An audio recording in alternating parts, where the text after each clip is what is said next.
Yo, what is up, guys? It is Nick, or the Notorious Fantasy, back at today with another fantasy football video. In today's video, I got you guys the Week 16 quarterback rankings. Now, before I get into all these Week 16 quarterback rankings, I'd like to give you guys a word from my friends and my sponsor over at OverlayDFS.com. OverlayDFS.com is my favorite way to play daily fantasy sports. Now, obviously, you guys are fantasy football guys. You love the NFL, but Overlay DFS also offers NBA games. I've been getting more recently into NBA for when the NFL season ends, and my sorrows of playing fantasy football are there. I love fantasy basketball as well on OverlayDFS.com, but we're going to talk about football here because this is a fantasy football channel. Now, there is a couple of game modes you can play on this website, but my favorite game is the progressive game. This week, the main progressive game is $22 entry, and the top 10% win 9 times your buy-in, which is $180. But if you hit the beautiful 12-0, you can win over $11,000, and it's going to continue to rise all the way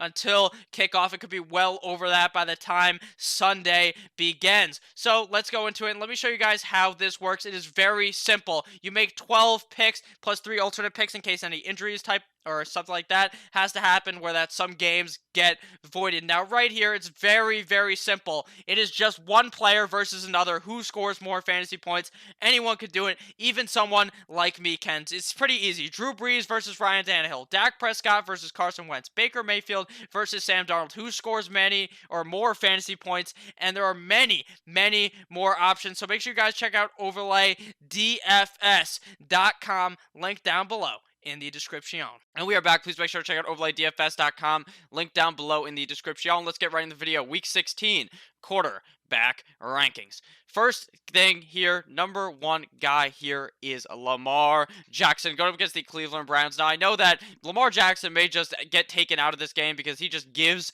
it to the Cleveland Browns defense and then they send him down. But in that case, he gave it to the Cleveland Browns defense and they are dead, dismantled, and Lamar Jackson puts up a big game. There is no way in hell I will put Lamar Jackson anywhere aside from number one, especially up against a terrible defense in the Cleveland Browns. Coming in number two, we have Deshaun Watson going up against the Tampa Bay Buccaneers. Now, this is a game where you have to just wait till Sunday or Saturday, technically, when the game is, and you got to look at the weather, okay? If it is the weather that they're predicting, where it's like a downpour and the weather is just all fucked, then I do not like Deshaun Watson or Jameis Winston in this game, if that is the case. But if the weather is clear and it is all good, or if it's just raining a little bit, Deshaun Watson and Jameis Winston are fantasy football championship winners. This matchup just screams high-scoring matchup. So I looked into the crystal ball, and all I saw was touchdown, touchdown, touchdown, touchdown for both of these quarterbacks. I love this matchup for Deshaun Watson and famous Jameis Winston. Deshaun 2, famous Jameis, number 3. Coming in number 4, we have Russell Wilson. Going up against the Arizona Cardinals. Yet another easy fucking matchup right here. Russell Wilson should be able to easily eviscerate this Arizona Cardinals defense. The Cardinals defense is fucking putrid. Russell Wilson should be able to put up a big spot in this game to win your fantasy football championship. The Arizona Cardinals cannot stop the tight end. They can't stop the quarterback. They can't stop the receiver. They cannot stop the running back. They probably can't even stop your defense. Potential pick 6 incoming for this fucking Seahawks team. I like Russell Wilson a whole lot this week. Coming in at number 5, we have Pat Mahomes, Showtime Mahomes, Hall of Famer Pat Mahomes, going up against the Chicago Bears. Now, I know what you may be thinking. You might be thinking, Nick, you fucking idiot. Pat Mahomes is playing up against the Chicago Bears. The Chicago Bears defense is really good. Pat Mahomes is not going to be able to overcome this matchup. It's going to be bad. It's going to be bad news bears for Pat Mahomes. Last week, Pat Mahomes was playing in the fucking snow. It was snowing, and he still played quite well. This week, he gets the Chicago defense, a defense that hasn't shown shit this season. I believe Pat Mahomes slaps him up. Knock one time if you're with me. I love Pat Mahomes this week. I think this game might actually be a bit closer. I think the Bears are going to still be trying to win. I think Kissing Titties Trubisky has been so hot that Pat Mahomes gets a bit challenged in this game and balls out. Coming in number 6, we have Drew Brees, and I am worried about Drew Brees. It has all just hit me all at once. I've came to the realization that Drew Brees has played way too good for too many games in a row. Going up against the Tennessee Titans, he is not at home. When he's at home, he balls out. When he's away, when he's not in a fucking dome in his safe space, he gets fucked over. Drew Brees has been too dominant for him to ball out up against this Tennessee Titans, and the same reason is for number 7, Ryan Tannehill, going up against the New Orleans Saints. I am worried. These two motherfuckers have been riding a hot streak like no other.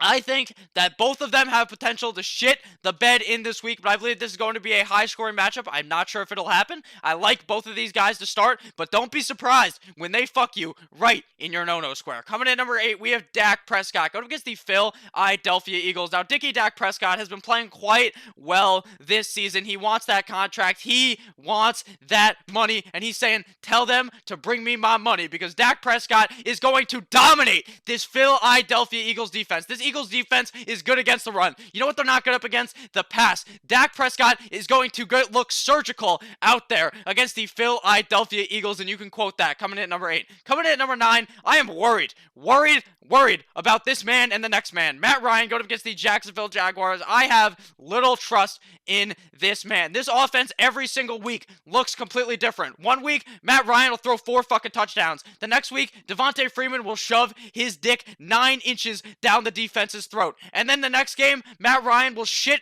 the bed and do nothing. One game, Julio's good. The next game, Calvin Ridley, who is dead, may somehow play and be good. Or Austin Hooper will be good. It's so fucking confusing for this Atlanta Falcons offense. But this matchup up against the Jacksonville Jaguars is too goddamn juicy for him not to be a top 10 play on the week. That's why I got him coming in at number 9. Coming in at number 10, we have Aaron Rodgers going against the Minnesota Vikings. Now, the one thing about the Green Bay offense is they've seemed to honestly go away from the past. You used to think about Aaron Rodgers, you think about the fact that he was just wailing the ball, throwing the rock deep down the field with no care in the world, throwing dimes, throwing those fucking Hail Marys against Detroit, against Arizona. You think about that. But now, Mr. Matt LaFleur has came in there, and he decides he likes to establish the run, and they like to run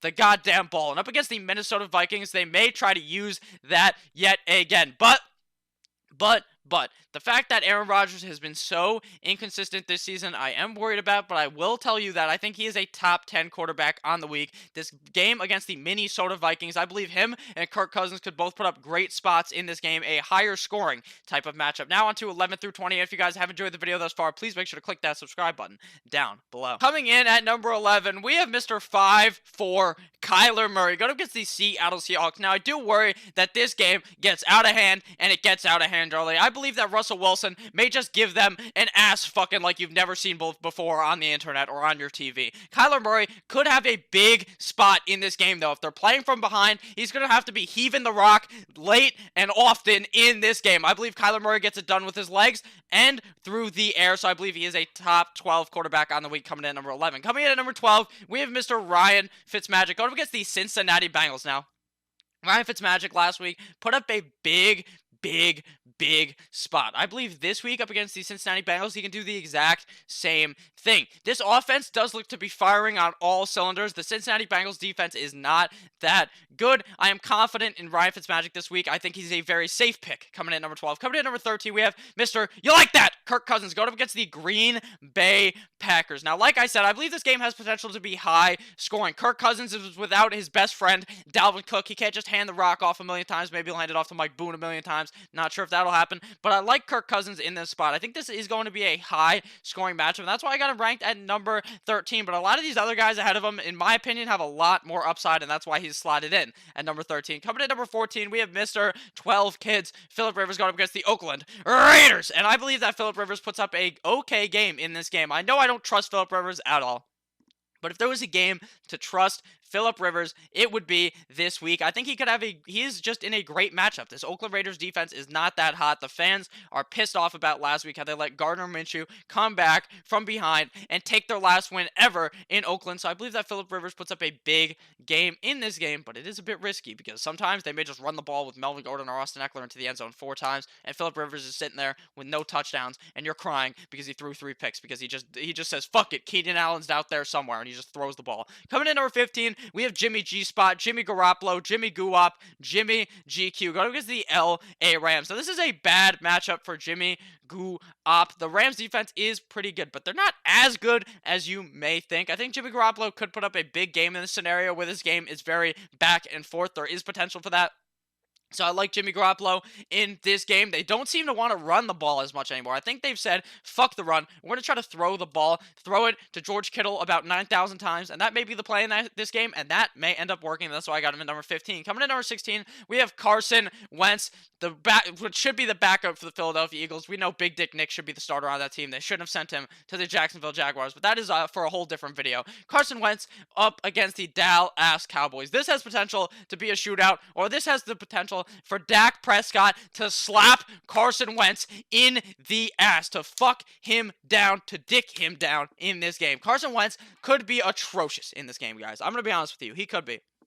He has no fucking wide receivers. I don't think Greg Ward could do that again. He literally has Goddard, Ertz, and Miles Sanders are his only options to throw the ball to. Fucking Nelson Aguilar, if he's playing, that dude has fucking feet for fucking hands. He has butter strapped to his hands. He can't fucking catch the ball. He's like a goddamn eel going, trying to fucking catch the ball. He can't fucking, an eel, it's a seal. But I don't know what the fuck to expect from Carson Wentz this week. I could see him playing humongous, but I could also see him shitting the bed and screwing over your fantasy championships. That's why I got him at number 16. Coming in number 17, we have Gardner Minshew. Going up against the Atlanta Falcons. Now I know what you might be thinking. Nick, this is such a juicy matchup for Gardner Minshew. Why do you not have him ranked higher? Because Gardner Minshew is a turnover machine, just like Daniel Jones, just like Jameis Winston. This motherfucker turns the ball over when it seems all against any odds possible. He could have two hands wrapped around the ball and grow a third and fourth arm like that fucking stone Pokemon, and he's just trying to hold on to the ball, and it just gets knocked out of there. I don't know what the fuck is wrong with Gardner Minshew. He has a case of fumbleitis. He needs some bigger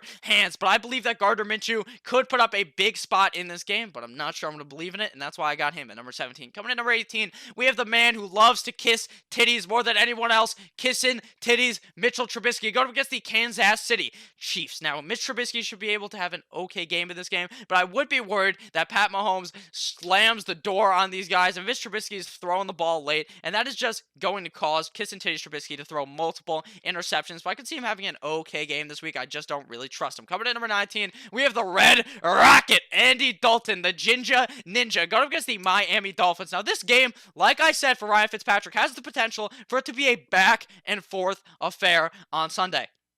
Andy Dalton has not looked the greatest last couple of games. He obviously looks better than Mr. Ryan Finley, but I'm not sure I would believe heavily in Andy Dalton. That's why I got him at number 19. Coming in at number 20, we have Josh Allen, my favorite quarterback in the NFL, going up against the New England Patriots. Now, obviously, this is a terrible spot for Josh Allen. It is. I think Josh Allen and the Buffalo Bills could win this game. Now, it is in Foxborough, and that is not going to bode well for this Buffalo Bills team. But I do think that they could end up winning the game. But winning the game doesn't mean you're going to score fucking fantasy points. They could run it in with Singletary a million times.